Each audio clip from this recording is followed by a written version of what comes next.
What's up, guys? Hey, Jared Beckstrand here, Doctor of Physical Therapy, ToneandTitan.com. Do you have shoulder pain? If so, there's a lot of things that could potentially be causing it. Today, I wanted to show you some simple tests that you can do at home to try to figure out exactly where your shoulder pain is coming from to give you a better idea of how to treat it, how to make it feel better. So let's get into them right now.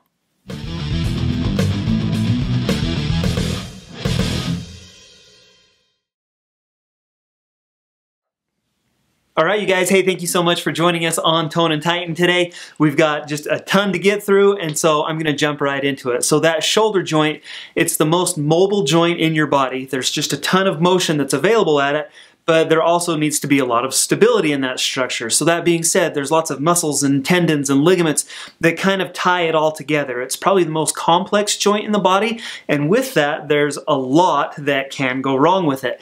And so what we wanted to show you today are about 10 or so simple tests that you can kind of use to determine exactly where that shoulder pain is coming from, and then proceed kind of down whatever recommended treatment path, from there. And so go ahead, let's go ahead and we'll jump right into it. And so the first thing that we want to do whenever we're talking about the shoulder joint is screen out that that pain is coming from the neck. Sometimes if you have a pinched nerve in your neck, that can actually cause pain down in your shoulder. Therefore, no matter what kind of treatment we do down here, it's never going to take care of that problem, because the problem is actually coming from up here. So let's screen out the neck first of all. So cervical radiculopathy test is what we're going to run Camille through here first. Camille's going to demonstrate all these exercises for you while I walk you through them. And so let's show you how to test for this cervical radiculopathy. What she's going to do, let's say her right shoulder is her one that's painful. She's going to rotate her head towards me, and then she's going to actually extend her head backwards. And what that does, that closes all these vertebrae, all these joints down in her neck. If she does have anything pinching up here, if it's a disc, if it's stenosis, if it's arthritis, just that motion, her rotating and then that little bit of extension closes down that joint. If that reproduces that pain in your shoulder or in your upper arm, that's a pretty strong indicator that that is actually where that pain is coming from, not your shoulder. So there you go, there's test number one. The most common shoulder pain that I see in my physical therapy clinic is due to a condition known as impingement. My shoulder model, this guy right here, basically you've got a little space between the top of your arm bone and the roof of your shoulder right in here. The tendon that crosses into that space can sometimes get pinched. And again, that's probably the most common cause of shoulder pain that I see. Let's show you how to check for that. Again, let's say it's Camille's right shoulder that's painful. It actually is your right shoulder that's painful. I have a shoulder problem. She woke up this morning and she's like, my shoulder kind of hurts. I'm like, perfect, I've got the perfect video for it. So that's why I'm here. So to check out this impingement problem, what she's going to do is with her right hand, she's going to reach over and grab her left shoulder. With her left hand, she's going to put her hand on her elbow and then use your left hand to lift your elbow up towards the ceiling. Higher, higher, higher. Basically what we're doing is we're crowding that space. Okay, so that would be a negative test. If you're getting up like into your face, that's a negative test. A positive test here for this impingement would be if you come up to, about shoulder height and it reproduces that pain in your shoulder. That's one of the positive tests that we get. Another way you can reproduce this, if you have someone to help you out, we're going to do what we call a Hawkins-Kennedy test. And so I'm going to bring Camille's arm up at about a 30-degree angle. Her elbow is bent to 90 and her forearm is straight. And then what I'm going to do, she's going to just relax. I'm going to rotate her shoulder down into this position. Now, if that reproduces her pain, that would also be a positive impingement test. Positive in this case is not a good thing. Positive means that that is the pain that reproduces your symptoms. That test is positive for that condition. So if I come right here, she doesn't have any pain on her face, or else she's got a great poker face. That would be a positive test. Or the other thing you can do is bring it across kind of the front of her body this way. And if that reproduces pain, then that would be considered a positive test as well. The last thing that we're going to do with it is what we'd call a NEER test, N-E-E-R, named after the guy who thought it up. I'm going to sit next to Camille. I'm going to put my hand right here on her shoulder blade. I want to keep her shoulder blade down.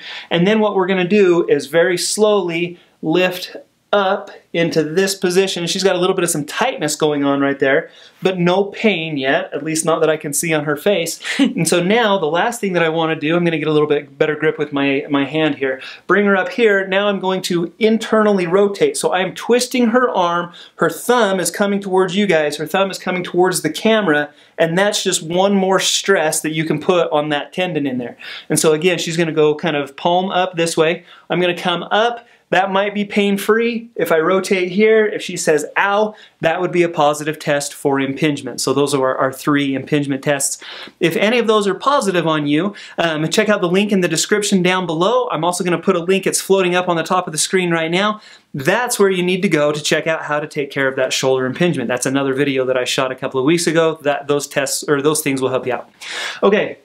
Over time, that impingement can lead to our next condition, tendonitis. Now, a tendonitis, by very suffix of the word, is inflammation of the tendon. Anytime you get itis on the end of a word, inflammation. And so again, your rotator cuff, 4 muscles that wrap around the head of the humerus. Anytime, so the tendon is that white part that you can see right there. Anytime we get inflammation in that white part, that would be a tendonitis condition. And so the most common thing that I see with that is what we would call a painful arc motion. And so Camille, she's going to get, let's go your left arm so that I can do it too with you. Okay. You're just going to let it drop to your side, and then simply what you're going to do is about 30 degrees in front of you, so you're not straight to the side, you're not straight in front, you're kind of somewhere in between that. She's going to raise that all the way up and over her head as high as she can go, and then come right back down. Now, if we get into what we'd call this painful arc motion, let's come over here, I'm going to go on her right side now. And so go ahead and come down. And so now let's lift this. If that test is positive, she's going to be okay, okay, okay. Right here, it starts to get painful. And you say, oh man, that kind of catches a little bit right there. Oh, it's still painful. And then you get up here, and all of a sudden you say, okay, well that feels better once I get up there. So again, what happens is that tendon comes right underneath that roof of her shoulder, right up in here. That's kind of that maximum compression point. That's when it's really going to aggravate that tendon, that tendonitis condition. But then, as soon as we get up above that spot, that tendon kind of clears out of the way, the shoulder blade rolls down, the scapula rotates up, and all of a sudden it becomes less painful up at the top. Painful arc is going to be indicative of a tendonitis type pain. Okay, over time, if tendonitis goes unchecked, you can develop a rotator cuff tear. So that's our next condition. Again, my rotator cuff, 4 muscles make it up. So this is your right shoulder. If I were to turn right here, that's like looking at my shoulder blade from the back. You've got 2 muscles down on the bottom, you've got 1 muscle up on the top, and then this muscle on the front that sits kind of between your shoulder blade and your rib cage. So those 4 muscles and their tendons make up what we would call the rotator cuff.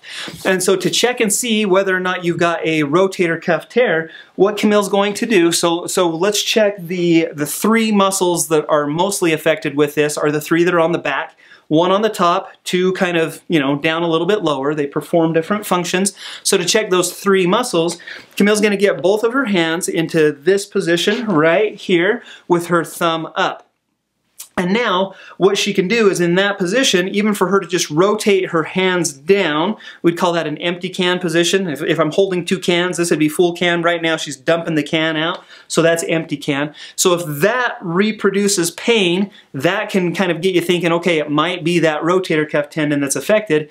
If you have a buddy, if you have a helper, what that person can do, go ahead and get into the empty can. When that person can do, I'm going to come and I'm just going to put a little bit of some overpressure on her hands. Just like that, and she's going to resist that motion of me pushing down. Now, if there's a cuff tear in there, and if it's that supraspinatus, if it's that top muscle that's affected, for me to come and push on that is going to be very painful, or it could be very weak. So both of those things would be a positive test for a supraspinatus rotator cuff pathology of some sort. To check the lower 2, so again, that's these 2 guys right down here. We've got the infraspinatus and teres minor. There's going to be a test later, so pay close attention. What Camille's going to do, I'm just going to put some stress on those tendons and through those muscles. She's going to get right here into this position, hold that nice and strong. Now what I'm going to do is just try to push her hands together. So she's right here. I'm going to try to push her hands together. Don't let me do it. Don't let me do it. Okay, so she's pretty strong. No, I'm just kidding. She's very strong. But if there was a rotator cuff tear, that would be very painful, and that would be a very difficult thing for you to hold that. It would be very painful. You might not even be able to hold it. The last test that I would show you with that one as well, maybe a little bit harder to demonstrate. Can you kind of flip around even? Sure. Just so we want to see. Yeah. So now with her right arm, let's bring your right arm to the small of your back. Okay, and so if that position hurts, that could be indicative that something's going on with the rotator cuff. But then this is called the lift-off test. Simply, she's just going to lift the back of her hand off the small of her back. That's really hard. Okay, but she can get it. It's tough, but she can get it. And so that tells me that she might have a little bit of kind of some rotator cuff stuff going on. If that's painful or if that's difficult, if you can't do it, then that could be indicative of a rotator cuff tear. Okay, so go ahead and she can flip back around. The next thing that I see, again, we're kind of going in order of what I see the most often to what I see the least often. So the next thing down is going to be a bursitis condition. Anytime there's this many muscles and tendons in the area, your body kind of puts bursa in this area. Bursa is a fluid-filled sac. Basically, it just adds lubrication to the joint, just makes it so that those muscles and tendons don't get as irritated when they're moving around with each other. So a bursitis would be inflammation of that bursa. Now, it's kind of a tough one. There's not really a specific test for it, but what you can do is palpate it so you can actually touch it. And so what I'm going to have Camille do, if I was testing her right side, she's going to straighten her right arm out and then bring it right back behind her. So you get into this extended position. That kind of puts a little more stress on the bursa. And then if I come in here and if I kind of push on the front of the shoulder, I can find if there's one spot where she's like, oh yeah, that's it right there. That could be some bursitis going on. Kind of a tough test because I could push on the tendon and it could still reproduce a similar pain response with that. But that's the test that typically kind of cues us into a bursitis type condition. Okay, the next thing that we're going to look at would be an osteoarthritis condition. Now with this, arthritis typically affects us a little bit later in life, kind of that 5th, 6th, 7th generation. So the first thing that we kind of cue us into the arthritis would be if you're over 40 years old. If you're over 40 years old, the other thing, it kind of comes on gradually. If it's a little bit of pain that after a couple months progresses to a little worse pain, progresses to a little worse pain, that might be another indication of arthritis. But a lot of times what we look at would be differences in your range of motion. And so, and then I might also mention too, catching, clicking, grabbing, things like that. If the joint just feels like there's kind of something going on, it's not as fluid as it should be, all kind of cue me into it might be an arthritis condition. But to check for it, what we look at would be differences in your ranges of motion side to side. And so Camille, let's go ahead and we'll get right here first, and let's just check your left arm, babe. If you can rotate out to the left, and you can see she can get that one all the way to almost like a 90-degree out there and then come back. But now let's check, let's say her right one was her painful one. If she goes and let's say she gets stuck right here, she's at about a 50, 55-degree angle right there. So kind of those side-to-side comparisons can cue you into arthritis. The other thing that we can do, if you can tolerate it, a lot of people with this condition, this is a little bit more painful. With her left arm, she's going to kind of bring it up just like this and then rotate her hand backwards. And so you can see with her that she's about straight up and down. So as I'm looking at her from the side, that's about as far as she can take her left elbow right there. Now Not bad? It's average, we'll put it that way. It's about what I would expect. Because you're right-handed, so now let's check the right hand out so she can come up here and now rotate that one back. And so she played, you know, throwing sports as a kid, right hand dominant. She's going to have a little more range of motion in her right hand. So for me to get into that position, all of a sudden I can come back here. So it's a little bit further. You're going to have a little more motion in your dominant arm. If you had an arthritis condition, your asymptomatic side might be all the way up here, but your symptomatic side, you might only be able to come to, you know, right here. Would be another indication that you've got some joint pain or some arthritis going on. Okay, next let's talk about AC joint pain. So your AC joint is the joint that ties your acromion into your clavicle, AC joint. And so the acromion comes off your shoulder blade, the clavicle obviously comes right into the front. So Camille, if we follow those out to the tip of her shoulder, there's a ligament that ties those two bones together. That would be your AC joint. And so with this one, we typically hear about AC joint pain. I hear about it a lot in people who have maybe fallen on their hand, like if you slip and fall and go to catch yourself. It's basically that humerus, that ball cramming up into the socket of your joint. Falling on an outstretched hand. I hear about this one a lot with football players, running backs, people who are holding the ball right here. They get tackled and they're going to fall straight down onto the point of their shoulder. All would be indicative of AC joint pain. What Camille's going to do is, let's say her right AC joint or her right shoulder is painful. Bring your right arm right across your body. Left hand grabs your elbow. You're going to pull that way a little bit and then lift up. Okay, and so again, that kind of puts some stress right about there, right into that AC joint. That would be indicative of AC joint pain. If that reproduces your symptoms, you might think your AC joint's at play. The other thing you can do is actually try to pull that AC joint apart. If you have an AC joint pathology, pulling on it, stressing it is going to cause pain. So to do that, Camille's going to get into this position and then just try to pull apart as hard as she can. And so again, if that reproduces pain right out here on the tip of your shoulder, that could be indicative of that AC joint. Negative on that one? No pain? Good. Okay, she's surviving so far. Okay, just a couple more conditions, you guys, to talk about. Slap tears, if you hear about a slap tear or a labrum tear, the acronym SLAP stands for superior labrum, anterior posterior. So basically the top of your labrum is a ligament that holds the ball up in the socket a little bit more. It's just a ligament that makes that socket a little deeper. This is a common one, so it's that connective tissue. It's a common one with throwing athletes especially. A lot of times people, if we're up in this position a lot, that puts a lot of stress on that labrum. It can cause these labral tears. And so to check that out, let's go ahead, and this is going to be called, it's an O'Brien test. She's going to come over here and she's going to again pull straight across her body with her thumb up. Now that might be painful, but that might not be very painful. To put more stress on the top of that labrum in this position, what she's going to do now is rotate into a thumbs down position.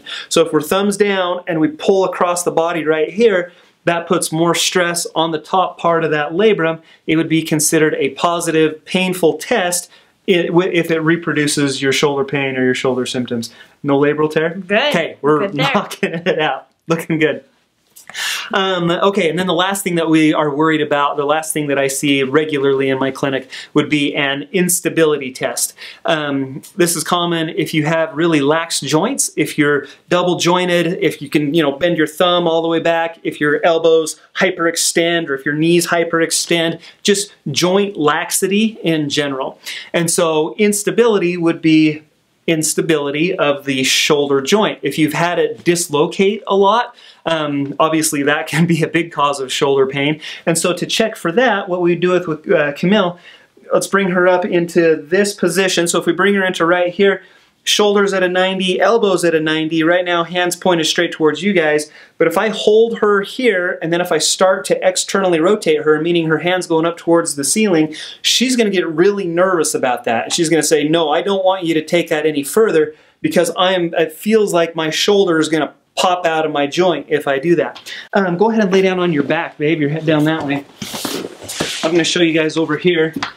And so another test that we use would be what we call an apprehension test. So if you have a buddy, I'm going to again abduct her shoulder to 90 degrees, so her shoulder's up in this position, and then with my left hand, I'm going to put that right on the front of her shoulder, and I'm going to hold that head of the humerus in place.